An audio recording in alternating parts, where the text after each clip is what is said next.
Good morning to all. हमारी इससे पहले जो क्लास हुई थी उसमें हमने बेसिडोमाइकोटिना का मेंबर अगैरिकस पर हमने बात की थी। उसके थैलस स्ट्रक्चर को हमने डिस्कस कर लिया था।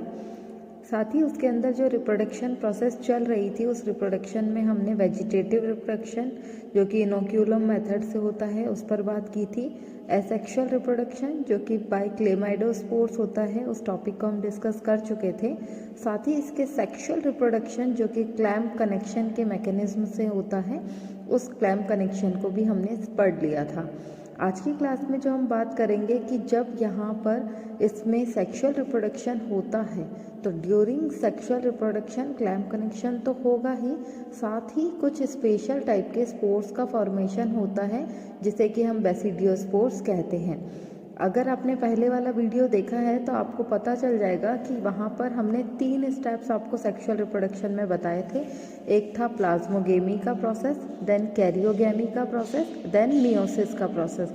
तो प्लाज्मोगेमी और कैरियोगेमी, तो स्टार्टिंग में जब क्लैम्प कनेक्शन का प्रोसेस होता है तो 2 न्यूक्लियाई आपस में फ्यूज होकर के एक डिप्लॉयड न्यूक्लियस में कन्वर्ट होते हैं। देन उन डिप्लॉयड न्यूक्लियस के अंदर मियोसिस का प्रोसेस होता है। तो क्लैम्प कनेक्शन में 2 प्राइमरी माइसीलियम जो है प्राइमरी हाइफा वो आपस में फ्यूज्ड होते हैं और फ्यूज्ड होकर के एक डाइकैरियोटिक माइसीलियम का फॉर्मेशन करते हैं। ये हम प्रीवियस वीडियोस में बात कर चुके हैं। अब जब मियोसिस का प्रोसेस होता है कैरियोगेमी के प्रोसेस के बाद में, उस दौरान एक स्पेशल स्ट्रक्चर का फॉर्मेशन होता है बेसिडियोकार्प, जिसे हम कहते हैं बेसिडियोकार्प। यही बेसिडियोकार्प जो है ये वो स्ट्रक्चर है जिसमें बेसिडियम बनेंगे, बेसिडियोस्पोर्स का फॉर्मेशन होगा। तो देखिए हम बात कर रहे हैं किस पर, डेवलपमेंट ऑफ बेसिडियोकार्प। क्या होता है, जो भी आपको स्टार्टिंग में जब हमने थैलस स्ट्रक्चर बताई थी तो हमने आपको बताया था कि इसमें 2 तरीके के माइसीलियम ये थैलस स्ट्रक्चर प्रेजेंट है। एक होता है वेजिटेटिव माइसीलियम वाला पार्ट और दूसरा होता है फ्रूटिंग बॉडी और बेसिडियोकार्प, फ्रूटिंग बॉडी और बेसिडियोकार्प। तो ये हम उस बेसिडियोकार्प के बारे में डिस्कस कर रहे हैं। वेजिटेटिव माइसीलियम में वही प्राइमरी माइसीलियम और सेकेंडरी माइसीलियम। तो जब प्राइमरी माइसीलियम आपस में फ्यूज्ड हो जाते हैं क्लैम्प कनेक्शन के थ्रू तो डाइकैरियोटिक माइसीलियम का फॉर्मेशन करते हैं। तो प्राइमरी माइसीलियम से क्या बनेगा, सेकेंडरी माइसीलियम। और ये से जो सेकेंडरी माइसीलियम बनता है ये अंडरग्राउंड पार्ट ही रहता है। देन ये एक रोप लाइक स्ट्रक्चर बना लेगा, आपस में ट्विस्ट हो जाते हैं बहुत सारे सेकेंडरी माइसीलियम और एक रोप लाइक स्ट्रक्चर बना लेता है। उस रोप लाइक स्ट्रक्चर को हम कहते हैं राइजोमॉर्फ। और यही राइजोमॉर्फ जो है वो आगे चल करके किसका फॉर्मेशन करती है, बेसिडियोकार्प का। तो जो अंडरग्राउंड सेकेंडरी माइसीलियम होता है वो अंदर रहता है, सॉइल के अंदर रहता है और राइजोमॉर्फ का फॉर्मेशन करता है। इस राइजोमॉर्फ के फॉर्मेशन पर आगे सेकेंडरी माइसीलियम में डिवीजन स्टार्ट हो जाता है सॉइल के अंदर ही। ये डिवीजन कंटिन्यूस करता रहता है और डिवीजन करने के बाद में ये इस तरीके की एक इलोंगेटेड स्ट्रक्चर का फॉर्मेशन करता है। और ये जो इलोंगेटेड स्ट्रक्चर है एक आउटग्रोथ टाइप स्ट्रक्चर, इसे हम कहते हैं बटन। और ये स्टेज जो है ये बटन स्टेज ही कहलाती है। तो ये हमारा हाइफल नोट है। यहाँ पॉजिटिव और नेगेटिव जो बताए गए हैं वो इसीलिए बताए गए हैं कि जो बेसिडियोकार्प बनेगा उसमें जो बेसिडियोस्पोर्स बनते हैं, बेसिडियोस्पोर्स हमेशा पॉजिटिव और नेगेटिव स्ट्रेंथ प्रेजेंट करते हैं, शो करते हैं। तो यहाँ पर क्या होगा कि पॉजिटिव और नेगेटिव के जो स्ट्रेंथ्स हैं वो आपस में इस तरीके से ग्रोथ करेंगे सेकेंडरी माइसीलियम के डिवीजन से और एक बटन स्टेज का फॉर्मेशन करते हैं, एक बटन लाइक स्ट्रक्चर बनाते हैं। ये हाइफल नोट है जो कि सॉइल के अंदर रहेगा। तो यहाँ पर जो सेकेंडरी माइसीलियम है वो कंटिन्यू डिवीजन करता रहता है, कंटिन्यू डिवीजन सॉइल के अंदर करता रहेगा जिससे इसका साइज बढ़ेगा और ये एक इस तरीके की आउटग्रोथ का फॉर्मेशन कर लेगा जो कि बटन कहलाता है। देन इसी में कंटिन्यू डिवीजन चलता रहेगा, कंटिन्यू डिवीजन करके इसकी ग्रोथ होगी और ग्रोथ होने पर ये इस तरीके के स्ट्रक्चर में कन्वर्ट हो जाता है। एक इम्पॉर्टेंट चीज़ जो यहाँ पर डिवीजन होता है वो कुछ सेल के अंदर तो स्पीड से होता है और कुछ के अंदर स्लो होता है। तो जहाँ पर स्पीड से होगा तो वहाँ पर ये साइज़ जो है ये बढ़ता चला जाएगा, और जहाँ पर स्लो डिवीजन होगा वो ये साइज़ कम होता चला जाएगा, मतलब कम रहेगा कंपैरेटिवली। यहाँ पर बटन के अंदर कंटिन्यू, मतलब सेकेंडरी माइसीलियम के अंदर कंटिन्यू डिवीजन चलता रहता है। डिवीजन चलने से यहाँ पर रेडियल बैंड्स का फॉर्मेशन होता है। ये जो रेडियल बैंड्स बनेंगे जिसके कारण इसका अपर पोर्शन जो है, ऊपर वाला हिस्सा, वो ऊपर वाला हिस्सा थोड़ा सा फैल जाएगा, थोड़ा सा साइज़ उसका बड़ा होता चला जाएगा, और नीचे वाला जो हिस्सा है उसका साइज़ थोड़ा सा कम रहता है इसके कंपैरिजन में।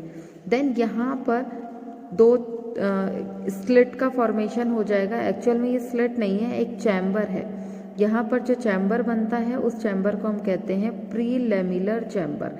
इस प्री लैमिलर चैम्बर्स में आगे चल करके गिल्स चैम्बर का फॉर्मेशन होता है। तो ये सेकेंडरी माइसीलियम क्या होगा, कंटिन्यू डिवीजन करता रहेगा, और कंटिन्यू डिवीजन करने से रेडियल बैंड्स का फॉर्मेशन होगा।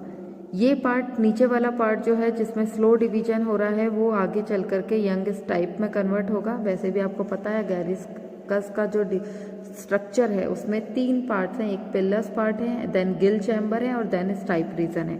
तो ये स्टाइप रीजन में स्लो डिवीजन होता है, और इस ऊपर वाले पिलस पार्ट में कंटिन्यू डिवीजन होता रहेगा।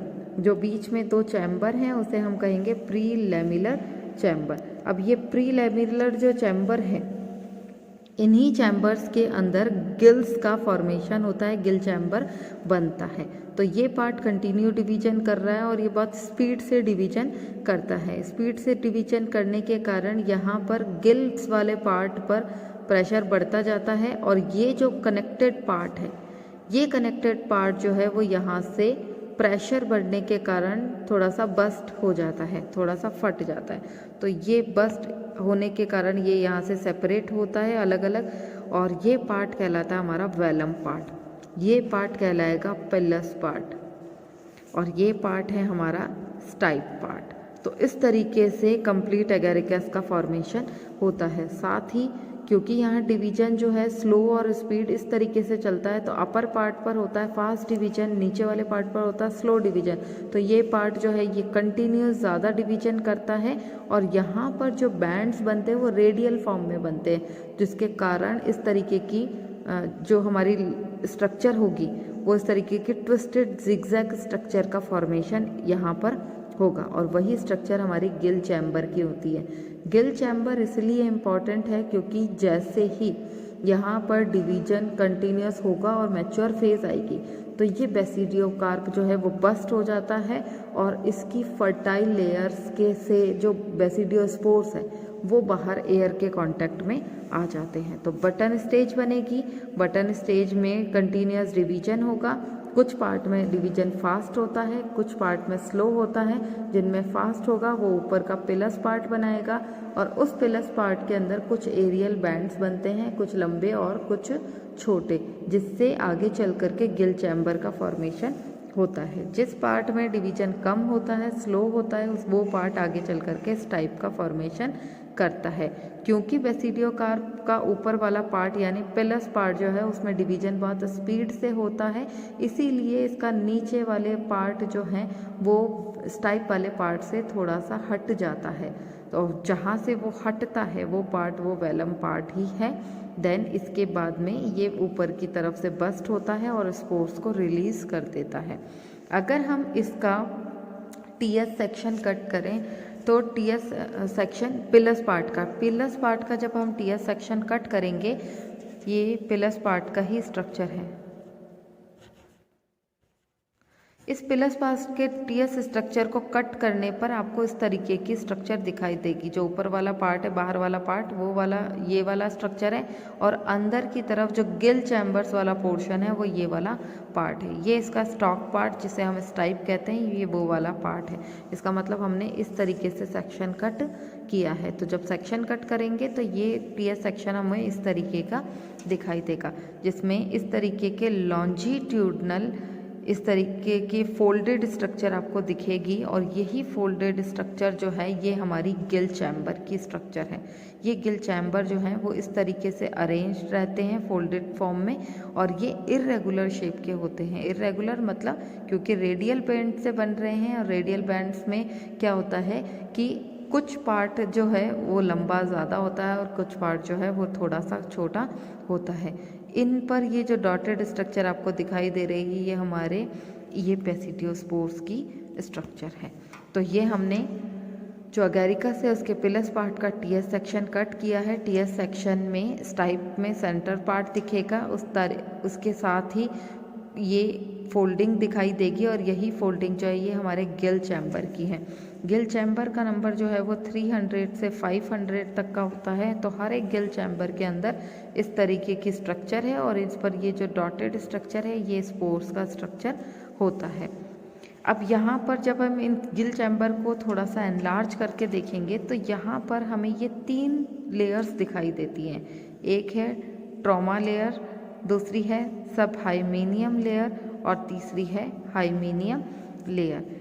ये जो सबसे नीचे वाली लेयर है यानी यहाँ पर जो सबसे पहले लेयर है ट्रॉमा लेयर, यहाँ पर पैरेनकाइमेटसली सेल्स अरेंज रहती हैं और ये दो न्यूक्लियर स्ट्रक्चर है। इसका मतलब है कि ये सारा कौन सा होगा, डाइकैरियोटिक माइसीलियम ही है। तो डाइकैरियोटिक माइसीलियम की जो सेल है वो पैरेनकाइमेटस जो अरेंजमेंट है उससे अरेंज रहती है। पैरेनकाइमेटस का है विदाउट इंटरसेलुलर स्पेस, आपस में बहुत साथ में पैक इस तरीके से स्ट्रक्चर ये अरेंज रहती है। ये पार्ट जो है इसमें किसी भी तरीके के स्पोर का फॉर्मेशन नहीं होता है, इसलिए ये पूरी तरीके से स्टेराइल पार्ट होता है, बंद ही प्रकार का होता है। इसमें कोई भी बीजाणु का निर्माण नहीं होता। इस पार्ट को हम कहते हैं ट्रामा पार्ट। इसी पार्ट के जस्ट ऊपर की तरफ कुछ स्मॉल साइज की सेल्स होती हैं और ये आइसोडायमेट्रिक टाइप की होती हैं, समव्यासी होती है, एक ही जैसे सेम साइज की होती है। ये पार्ट में भी किसी भी तरीके के स्पोर का फॉर्मेशन नहीं होता है, इसलिए ये भी स्टेराइल पार्ट ही होता है। इसे हम कहते हैं सब हाइमेनियम पार्ट। हम ये भी कह सकते हैं कि हाइमेनियम पार्ट और ट्रॉमा पार्ट के बीच वाला जो स्टेराइल पार्ट है वो सब हाइमेनियम कहलाता है। देन कुछ सब हाइमेनियम सेल्स से ही कुछ टिश्यूज़ जो है, कुछ सेल्स जो हैं वो थोड़ी सी इलोंगेटेड हो जाती हैं और इस तरीके से इलोंगेटेड होकर के एक क्लब शेप स्ट्रक्चर का फॉर्मेशन करती है और ये क्लब शेप स्ट्रक्चर जो है वो फिंगर लाइक स्ट्रक्चर ऊपर की तरफ बनाती है। तो ये जो फिंगर लाइक स्ट्रक्चर बनती है इन्हें हम कहते हैं हिलर अपेंडिक्स। हिलर अपेंडिक्स पर ही स्पोर्स का फॉर्मेशन होता है और ये जो स्पोर्स बनते हैं उसे हम कहते हैं बेसिडियो स्पोर्स। इसके साथ ही जिस पर स्पोर बन रहे हैं बेसिडियो स्पोर्स उसको हम कहेंगे बेसिडियम सेल। बेसिडियम सेल साथ ही जिन पर स्पोर का फॉर्मेशन नहीं होता है वो स्पोर का फॉर्मेशन जिन पर नहीं हो रहा है, जिन पर हो रहा है उसे तो हमने कहा बेसिडियम, और जिस पर स्पोर का फॉर्मेशन नहीं हो रहा है उसे हम कहेंगे सिस्टीडिया। तो यानी ये जो हमारा बेसिडियो कार्प का अपर पार्ट है, पिलस पार्ट है, इसके टीएस सेक्शन में जो गिल चैम्बर प्रेजेंट है उस गिल चैम्बर के अंदर 3 लेयर्स प्रेजेंट होती है, ट्रामा, सब हाइमेनियम और हाइमेनियम। ट्रामा पार्ट पे कोई स्पोर्स का फॉर्मेशन नहीं होता, ये स्टेराइल पार्ट है। सब हाइमेनियम पार्ट पर किसी स्पोर का फॉर्मेशन नहीं होता है, ये भी स्टेराइल है। हाइमेनियम पार्ट के अंदर स्पोर बनता है तो ये फर्टाइल है और इसमें भी 2 तरीके की सेल पाई जाएगी, एक तो बेसिडियम सेल और दूसरी है सिस्टीडिया सेल। सिस्टीडिया में बेसिडियो स्पोर्स का फॉर्मेशन नहीं होता है, बेसिडियम के अंदर बेसिडियो स्पोर्स का फॉर्मेशन होता है। जो फिंगर लाइक स्ट्रक्चर है जिस पर ये बेसिडियो स्पोर्स अटैच्ड हैं वो हिलर अपेंडिक्स कहलाता है। ये कंप्लीट गिल चैम्बर का स्ट्रक्चर जो है वो पूरी तरीके से डाइकैरियोटिक ही होता है, जो कि क्लैंप कनेक्शन के बाद में या सेकेंडरी माइसीलियम से बनता है। इसके बाद में यहाँ पर क्योंकि बेसिडियल सेल बन रही है और उस बेसिडियल सेल पर बेसिडियो स्पोर्स का फॉर्मेशन हो रहा है तो वो किस तरीके से होता है, देखिए 2 प्राइमरी माइसीलियम आपस में फ्यूज़ होकर के डाइकैरियोटिक माइसीलियम का फॉर्मेशन बना करते हैं और यही डाइकैरियोटिक माइसीलियम की जो अपर सेल है उसे हम कहेंगे डाइकैरियोटिक अपर एपिकल सेल, जिसमें फ्यूज़न के बाद इस तरीके की 2 न्यूक्लियर स्ट्रक्चर बन गई। देन इस न्यूक्लियर स्ट्रक्चर के अंदर वही क्लैम्प कनेक्शन जो हमने आपको पहले वाले वीडियोस में पढ़ाया हुआ है, एक आउटग्रोथ का फॉर्मेशन होता है, एक न्यूक्लियर यहाँ शिफ्ट होता है, एक न्यूक्लियर नीचे की तरफ, देन ये न्यूक्लियर इलोंगेटेड हो जाता है, ये भी इलोंगेटेड होगा, देन सेप्टा फॉर्मेशन होकर 2 न्यूक्लियर इधर शिफ्ट हो जाएंगे और 2 न्यूक्लियर नीचे की तरफ शिफ्ट होते हैं। तो इस तरीके से ये डाइकैरियोटिक माइसीलियम का फॉर्मेशन होता है और डाइकैरियोटिक सेल बनता है, डिप्लॉइड सेल। देन ये जो डिप्लॉइड सेल बना है, ये दोनों न्यूक्लियाई आपस में फ्यूज्ड हो जाते हैं, फ्यूज्ड होकर के एक डिप्लॉइड सेल का फॉर्मेशन कर लेते हैं। अभी तक ये सेल कौन सी थी? डाइकैरियोटिक सेल थी। 2 न्यूक्लियस थे इसलिए डाइकैरियोटिक सेल थी, और यहाँ पर ये दोनों न्यूक्लियाई फ्यूज होकर के एक डिप्लॉइड सेल का फॉर्मेशन कर लेते हैं। देन ये जो डिप्लॉइड सेल है, इस डिप्लॉइड सेल के अंदर क्या होता है? मियोसिस का प्रोसेस होता है। तो मियोसिस के प्रोसेस मतलब अर्धसूत्री विभाजन, अर्धसूत्री विभाजन से क्या होगा? 4 हैप्लॉइड स्पोर्स बनेंगे, 4 हैप्लॉइड न्यूक्लियाई का फॉर्मेशन होगा। ये बने हैं 4 हैप्लॉइड न्यूक्लियस। देन ये जो डिप्लॉइड सेल है ये मियोसिस करेगी और मियोसिस से 1 से 2 और 2 से 4 स्पोर्स का फॉर्मेशन होगा, और साथ ही ये जो सेल है इसके ऊपर फिंगर लाइक स्ट्रक्चर बन जाएंगे। यही सेल हमारी यंग बेसिडियम कहलाती है, और इन्हीं बेसिडियम से देन ये स्पोर्स जो है ये इस फिंगर लाइक स्ट्रक्चर पे आगे की तरफ जाकर के शिफ्ट हो जाते हैं। जिस तरीके से पक्सीनिया के केस में बेसिडियल सेल से ये स्पोर्स बाहर आए थे, इसी तरीके से तो यहाँ पर ये फिंगर लाइक स्ट्रक्चर बन जाएगी। देन 1 जो न्यूक्लियाई है वो इन स्पोर्स में, इन हिलर अपेंडिक्स के अंदर ट्रांसफ़र हो जाता है और ये बेसिडियोस्पोर्स बना लेते हैं। तो एक बेसिडियल सेल से 4 बेसिडियोस्पोर्स का फॉर्मेशन होता है। सबसे इम्पॉर्टेंट चीज़ मैंने आपको पहले भी बताई कि जहाँ पर आप बेसिडियो वर्ड सुनते हैं, बेसिडियोस्पोर्स, वो हमेशा पॉजिटिव और नेगेटिव के होंगे। तो यहाँ भी जो 4 स्पोर्स बनेंगे उसमें से 2 पॉजिटिव के होंगे और 2 नेगेटिव के होंगे, और ये ही सेल जो है आगे चल कर के बेसिडियम फॉर्मेशन करती है। यही बेसिडियम सेल है जो बेसिडियोस्पोर्स बनाएगी। तो ये था development of basidium and basidiospores. ये बेसिडियोस्पोर्स बन का रहे हैं, ये बेसिडियोस्पोर्स बन रहे हैं गिल चैम्बर के अंदर। और ये गिल चैम्बर कहाँ बन रहा है? जो पिलस पार्ट है उस पिलस पार्ट के अंदर।